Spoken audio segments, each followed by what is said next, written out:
IMechE Talking Together event in collaboration with the Royal Aeronautical Society and Institution of Engineering Technology. Today, we're talking with Alexandra Knight, the founder and director of STEMAZING Limited and a fellow of the IMechE.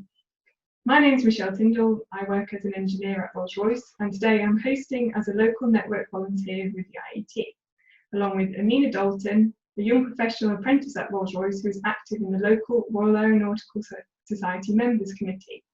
Today, we'll be exploring in more detail the topics of dealing with loneliness, disappointment, and uncertainty in professional life from the perspective of a senior person in the engineering industry. So to begin with, let's give Alex an opportunity to introduce herself to you. So Alex, who are you and what does your day-to-day role involve? Hi everyone, thanks so much for having me on here. So my name's Alex Knight. Like you said, I'm a chartered engineer. I'm a fellow with the IMechE. I'm also very involved in the Women's Engineering Society, so I'm on the board of trustees there.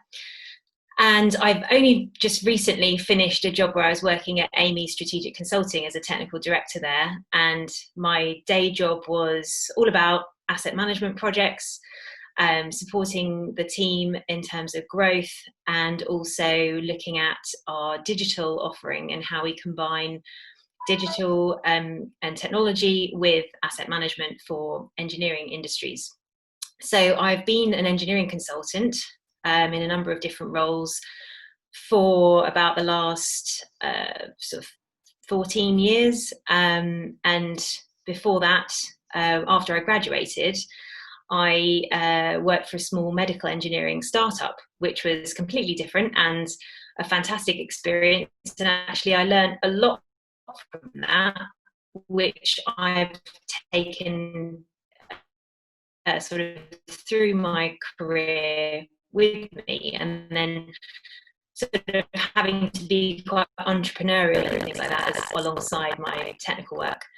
So had quite a varied career. I'm also now a visiting professor back at Brunel University, where I did my degree quite a few years ago.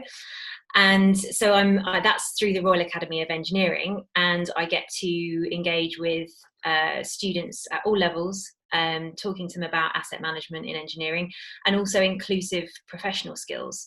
So it's quite relevant today, really, talking about the reality of what it's like at work and how you can best prepare yourself for success at work. Earlier on this year, I started a side business called STEMAZING Limited, which is all about amplifying inspiration and inclusion in STEM. So I'm very proactive and a team more broadly, and I wanted to sort of focus my effort in doing more in that area, so STEM outreach as well as supporting women in engineering. And it's kind of taken off really, and I'm just loving it so much that I've made the big decision to leave Amy and focus 100% on STEMAZING. So just this month I have started full-time in STEMAZING, and yeah, I'm really excited about where that's going. You've got the next question. So how has your attitude changed to mental health from your early career to now? My attitude and the attitude generally in industry, I think, has changed a huge amount from my own personal experience. When I think back, it wasn't something that was ever discussed, ever talked about. We talked about more how teams could work well together, how teams sort of built that team spirit, but that tended to be through things more sort of active team building, and talking about mental health just never cropped up. So I feel it was quite taboo really. But I've seen that change over the years, and now it's almost encouraged. I think it's welcomed for people to have difficult conversations about how they're feeling, their mental well-being and mental health. And people are a lot more aware of mental health challenges and the fact that it's not uncommon. A lot of people suffer from mental health challenges, and it's whether you've got a sort of clinical diagnosis or not, it's okay to talk about it. I still think there is a bit of a stigma attached to it, and that's a shame, and I really hope that the more we have these conversations, the more we make it a normal topic to discuss, and the more people feel supported, then hopefully that stigma will sort of fizzle out eventually. But I think when you think, young people definitely have challenges with sort of that transition from academia into work. It can be very scary. So it's important that we support them, because what we don't want to do is lose talented people because they're not feeling supported. We need more engineers. So it's an absolutely vital topic to be discussing. Okay. Yeah, so another question is, did you ever experience imposter syndrome when you were a young professional? And what's your outlook on this and how it can impact people's confidence? The answer is yes, absolutely. Felt imposter syndrome all the time. And I still do. I think it's normal for anyone in their career. When I'm pushing myself and stepping outside of my comfort zone, which I still do all the time, you question yourself. You think, can I do this? Am I good enough? Am I just pretending to be this person? Is someone going to find me out? It's, I'd say that's completely normal. So not just in early career, but all throughout your career. But you learn to manage it better, and you have more faith in yourself as you get more experience, because you have got that evidence under your belt of, well, actually, I did do that, and I did do a good job there, and the client was happy. And so it's just about slowly building up the evidence to yourself to counteract that inner voice that can tell you you can't do this.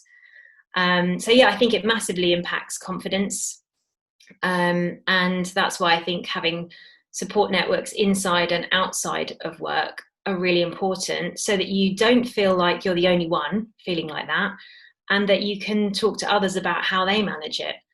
And I think it's important, certainly as women, that we take the time to reflect on what we have achieved, regularly, almost daily if you can. Think, what have you achieved today?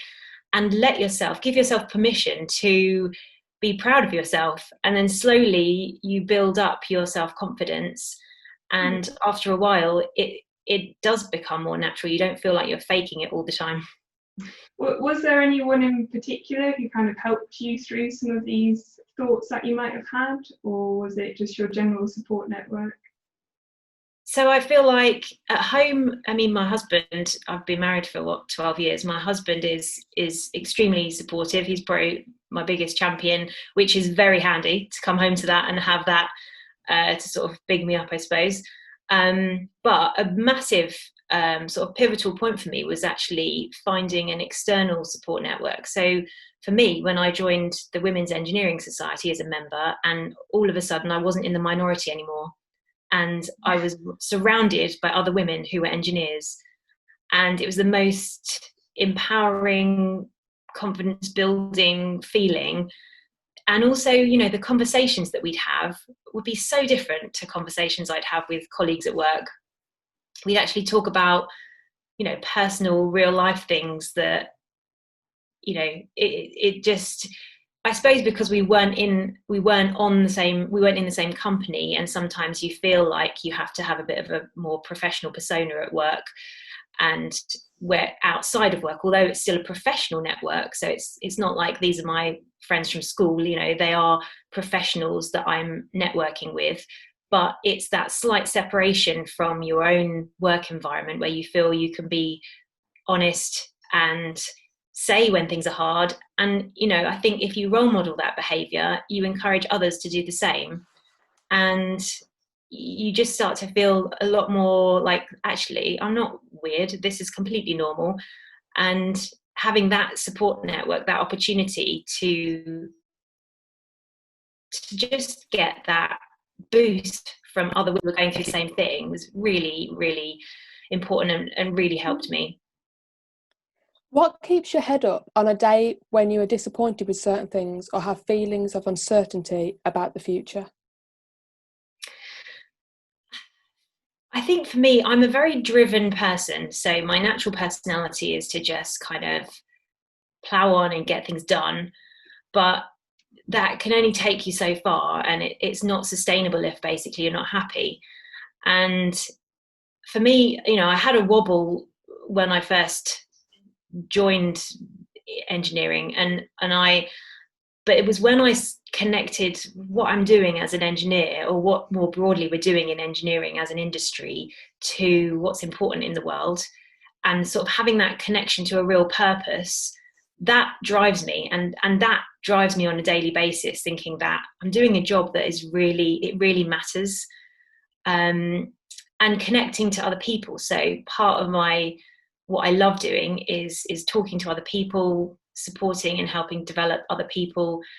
And so if I'm feeling like I'm having a bad day, or I'm a bit down, then actually reaching out to others and finding out how I can help someone then makes me feel a lot better about myself. So I've worked out over the years the things that I know I'm good at, and I know that I can do to sort of feel like personal satisfaction. And so I can always come back to those. In fact, I have them written down on my desk.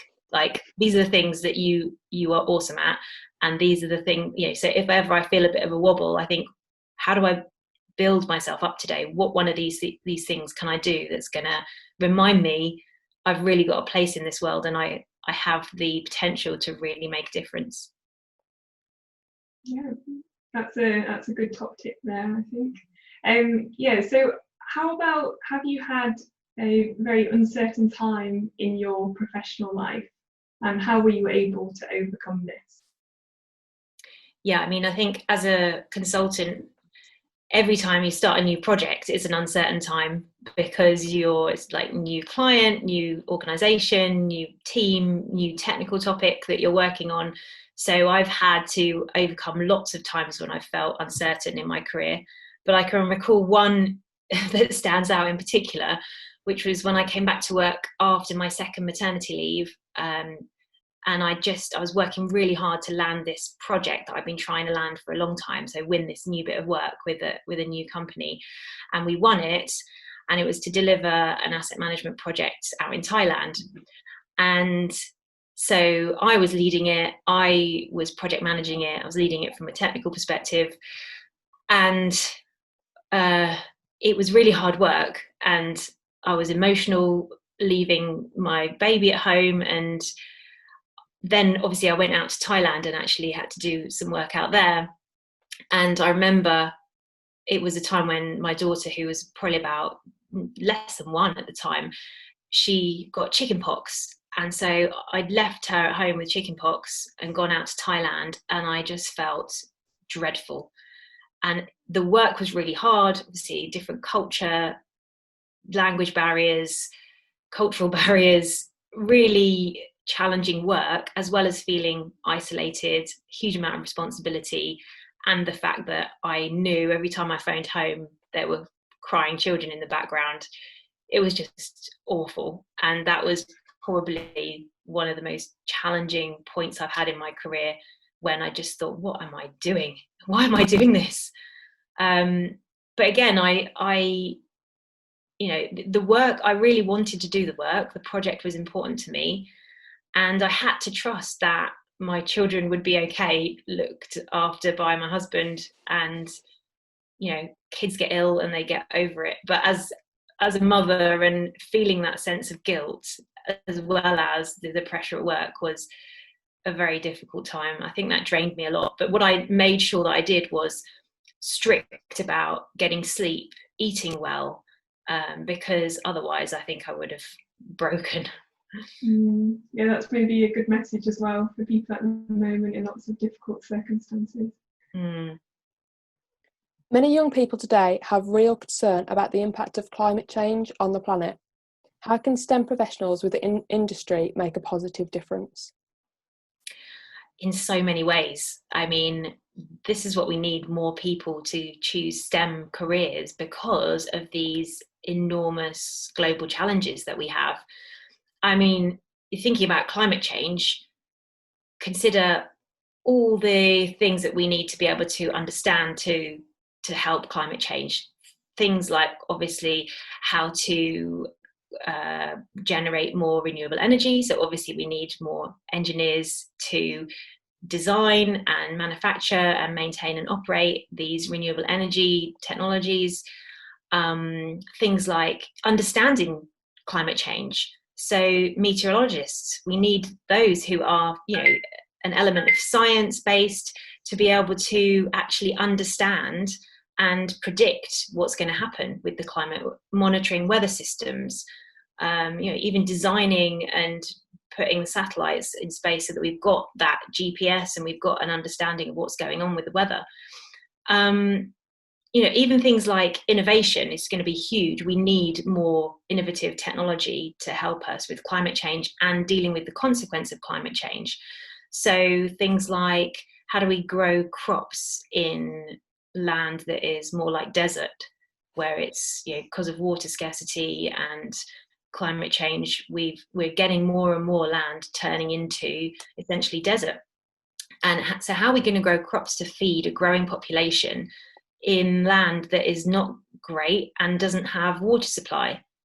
We need engineers, scientists, we need the technology to be able to deal with these challenges. And that's just a few examples. It's an enormous challenge, but I feel like it's so important that we focus on inspiring young people to understand what STEM is and what difference they can make through STEM, and inspiring them to go in to follow a STEM career, and then, but not, also tackle the leaky pipeline that we have. So focus on inclusion and ensuring that women and other diversity minorities feel like they are supported and they can bring their whole self to work, and they're able to work well in a team to create the innovation that we need.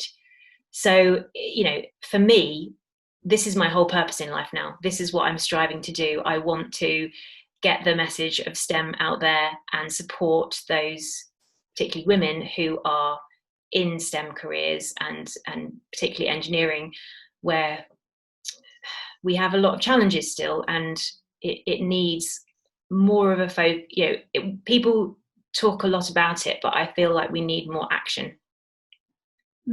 Okay, well, I guess this leads quite well on to the next question. Have you ever felt lonely as a woman in the STEM industry? And if so, how did you deal with it? Did it make you uncertain about following your career path? Yeah, so a couple of things there.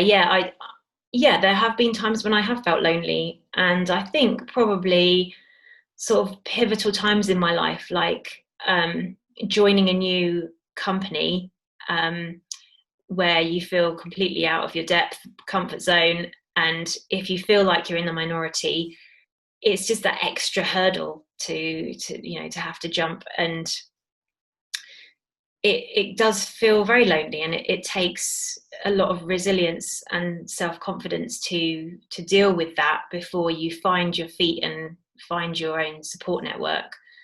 Other things like, when you return to work after a break. So I mentioned before a challenge after my second maternity leave, but after my first maternity leave, which was obviously brand new, everything was, I was just literally just like blind, stumbling through, finding my way with everything. And I felt really lonely going back to work after that, because, I remember it's so depressing. I used to drop my first child off at the childminder, where I'd literally have to peel him off me and he'd be in tears. I'd drive to work on the M25, crying my eyes out, get to work, get in the car park, sort my face out, redo my makeup, and go into work as if I was fine, because I didn't feel like I could talk to anyone about that. And I felt like I had to pretend that I was perfectly fine, even though I was going through this like complete life-changing experience. And now I look out for that in other women, and I want to support women who are coming back after maternity leave, because it is a massive jump and you are struggling with lots of things. If you're still breastfeeding and your boobs are sore and they're leaking, who do you talk to about that to make you feel like it's okay? Like, yes, it's a hard time and you're juggling so many things, but you're still a valuable professional. You're still doing a great job. You feel like you have to hide away all that stuff, and it's part of life. So I do feel like having the conversations that help us integrate our lives as humans into what we're doing at work will allow us to be a lot more productive and bring a lot more of ourselves to work, which is it's got to benefit organisations. Yeah, okay. What do you think the biggest challenge is being an employee from groups that are less represented in the engineering world?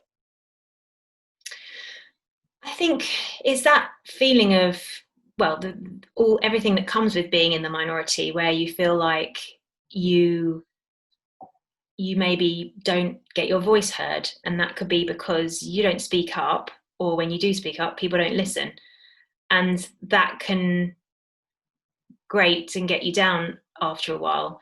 So I feel like the biggest risk is all the potential we're missing out on, not really fully integrating minorities into the workplace.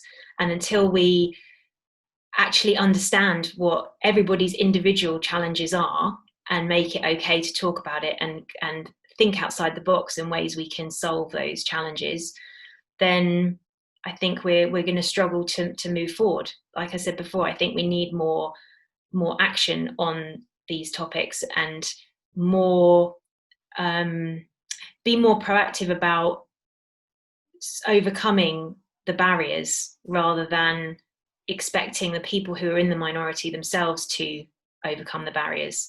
How can we do a lot more with majority allies supporting minorities? And for that, obviously, I mean, everyone's a majority ally to someone else. So it's everybody's role, everybody's responsibility, but quite often it falls to the minorities to try and help themselves, set up their own network, set up their own support group. And actually, it should be something that everybody in the whole organisation gets involved with. Yeah, so Alex, you're involved with a lot of this support that you're talking about, with events and mentoring to get that next generation of engineers and more diversity and women into the workforce. From your perspective, is the industry making progress, and do you feel supported from a mental health perspective? We are making progress, but it's painfully slow. As you know, I think the fact that in engineering still only 12% of engineers are women is terrible. And then the fact that as you go up higher in organisations and you get into leadership roles, it's way less than that. So we definitely still have a long way to go. My personal view is that all the time we're just talking about it, rather than setting it as a priority like you would any other business priority, which means having complete, clear leadership, buy-in at the top levels, setting targets and creating a plan to deliver those targets, which means giving people, actually setting roles and responsibilities to deliver the plan, rather than it falling to volunteers who are struggling to do that on top of their day job, and inevitably things just fizzle out because you don't have it's not one of the priorities. And so I feel like, more needs to be done, and we absolutely need to tackle diversity and inclusion as a business priority. Is there anything that you're doing at STEMAZING which is kind of helping with some of these initiatives that you're talking about here? Yes, so a couple of things that I'm starting doing already. One is a STEMAZING Women Mentoring Accelerator program, I'm calling it. So essentially, it's for companies to work with me and I support their women. And that's a 6-month program of essentially doing a number of things. It's clear goal setting for a start, because a lot of people, when they set goals, they're not either tailored goals to them or appropriate or that they truly believe in. So it's about making sure you've got the right goals for you and that you can achieve, but at the same time really stretch you. And then working towards those goals at the same time as building confidence, resilience, and helping women to understand like their how they can give their best and where their strengths lie and how they can bring their best self to work and shine every day. And that is, I'm hoping to do more of that. So I've started that. And I'm also hoping to launch a program where I'm working with women as role models, helping me to deliver a STEM outreach program for Key Stage 1 and 2 children, so young children, connected to the UN Sustainable Development Goals. So looking at, these are our global challenges. How does STEM link to these in terms of solving them? But making sure that the program is obviously interesting, fun and interactive for kids, but led by women, and hopefully as much diversity within my women as possible, but 100% women, so that we start to overcome this, challenge the stereotypes, because that is the age to get in and challenge the stereotypes, because any later, and unfortunately children already know that, physicists, scientists, engineers tend to be men. So we need to get in there at that young age. So yeah, I'm really excited about doing more in both of those programs. And I've also got a gazillion other ideas that I want to do when I have the time. So yeah, watch this space. Yeah, sounds great. If you've had a tough day or are looking to relax, what's your favourite wind down activity or hobby? I love cycling, but to be honest, I find cycling very therapeutic for me. I find it really clears my head. So any form of exercise, really, walking, cycling, running, but I really miss swimming in lockdown. I used to go swimming a fair bit and I really miss that. But I have to say, when I try and do things and recognize that I've done something that I should sort of celebrate myself, even if it's a little thing, I try and make sure that I do take the time out to do something like read a book and paint my nails, something that I feel like that's purely just for me, and it's a little bit of downtime and it's something that's just for me, and I feel that kind of like helps reward me for achieving whatever I've done and recognizing whatever I've done, even if it's just like, I don't know, speaking to somebody that I've been meaning to speak to for ages, and I finally found the time, and I think, I should recognize that was a good thing that I've done there, and make sure I do a little thing to celebrate and link that into my wind down. And I've also started meditating, which I'd never done in my life before. I wish I'd discovered it earlier. But it was actually through a mentoring program that I'm involved with Brunel University. And they got a specialist in who called Mindful Pathway that came in and trained the students to help with their stress during exam times. And we talked about meditation and mindfulness. And I thought, I've been thinking about this for a long time, but never done it, because I'm the kind of person that's always busy. I don't have time for meditation. But you know what they say, if you don't have time for 10 minutes meditation, you need to do an hour's meditation. And so I started doing 10 minutes every day, and I actually love it. It's really helping me. So I would highly recommend that. I'm sure loads of people do it already. I think I'm the last to the party on this one. But yeah, really recommend it, especially if you're the kind of person like me that is like busy all the time. It's very helpful. Yeah, taking some time out. Okay, well, last question from us. If you could describe your journey from education to industry in 3 words, what would they be? I don't know if this is an easy or a hard question or not.